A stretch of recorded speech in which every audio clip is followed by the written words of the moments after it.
श्रीमद् भागवत में सब कुछ कृष्ण जी हैं, मतलब कृष्ण के अलावा कुछ भी नहीं है। श्री रामचरितमानस में सब कुछ श्री राम है, शिव पुराण में सब कुछ शिव हैं, दुर्गा पुराण में सब कुछ दुर्गा जी हैं। हमें इसके बारे में जानकारी दीजिए।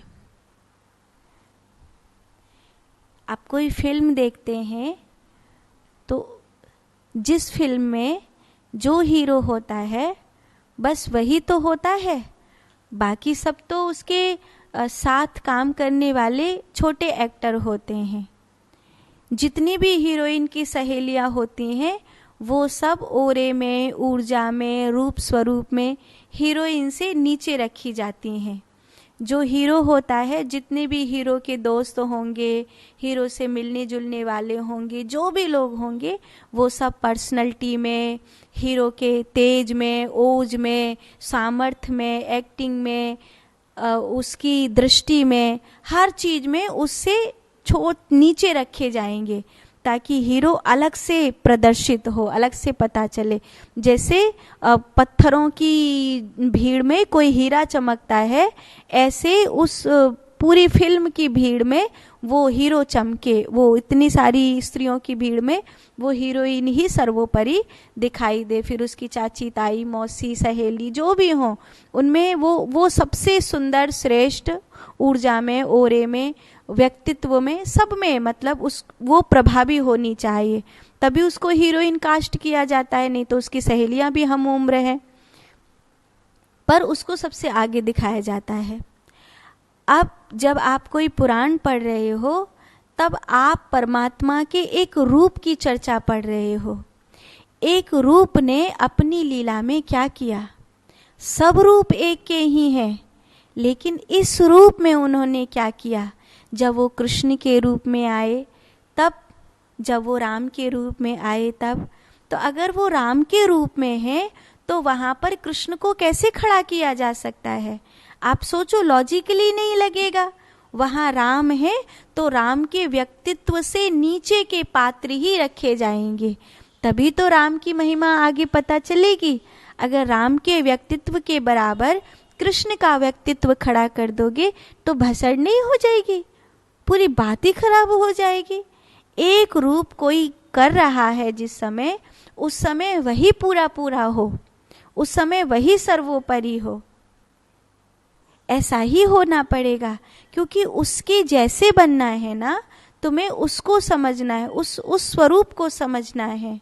तो जब माता रानी की बात आती है तो जगदम्बा ही सब कुछ है। सब देवता उनको अस्त्र शस्त्र देते हैं और वो असुरों का नाश करती हैं। आपके घर में नहीं होता।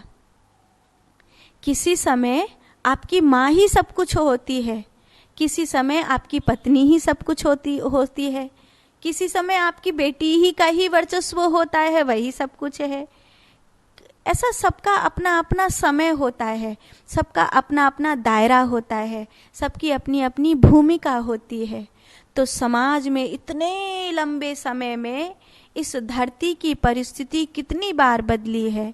इस धरती की परिस्थिति को बदलते बदलते बदलते कभी शिव का कार्य आया, कभी राम जी का कार्य आया, कभी कृष्ण जी का कार्य आया। सोचो, राम की जगह अगर कृष्ण को रख दोगे तो वहां पर वो फिट नहीं बैठेंगे, वहां पर वो गोपियों के बीच में कैसे रहेंगे? वो एक राजकुमार होकर तो रह सकते हैं, गोपियों के बीच में माखन चुराने वाले होकर कैसे रह सकते हैं? वहां कृष्ण एकदम फिट बैठते हैं। तो जहां जिस समय जिसकी जरूरत थी वो रूप वहां पर उस समय मौजूद था। तो जब देवी की जरूरत है, लगता है कि ये काम किसी और से नहीं होगा, देवी से होगा। जैसे कभी कभी होता है ना कि अभी किसी और की जरूरत नहीं है, ये काम को तो मेरी बेटी ही कर सकती है, ये काम को और कोई नहीं कर सकता, ये काम को तो मेरी बुआ ही कर सकती है, ये काम को कोई और नहीं कर सकता, ये काम को तो मेरे पति ही करेंगे, ये काम कोई और नहीं करे, ये तो मेरा भाई ही करेगा। ऐसे होता है ना। अब जैसे आता है, त्योहार आते हैं, अब ऐसा आया, रक्षाबंधन आया, वहाँ पति पत्नी का क्या काम, वहाँ भैया बहन का काम है। करवा चौथ है आज, यहाँ पर भैया बहन का क्या काम, यहाँ तो मियाँ बीबी का काम है। अलग अलग चीज आई है ना, तो अलग अलग समय में अलग अलग संबंधों का काम होता है, अलग अलग व्यक्तियों का काम होता है। तो जैसे जैसे समय की धारा में धरती को भगवान के जिस रूप की आवश्यकता हुई, उस रूप में वो लीला करी गई। अब उस रूप को किसी प्रभु के प्यारे ने गाया, तो वो उस रूप को गा रहा है ना, तो वो उठा के पीछे से दूसरे रूप को क्यों लेकर के आएगा। अब इस समय वो माता रानी की बात कह रहा है, माता रानी की बात में बीच में कृष्ण को उठाकर क्यों लेकर आएगा।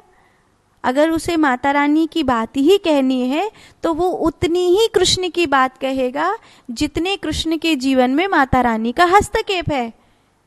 उससे ज्यादा कृष्ण की बात कहेगा ही नहीं, क्योंकि वहां माता का हस्तक्षेप नहीं है, क्योंकि मैं तो माता की बात करने के लिए बैठा हूं ना।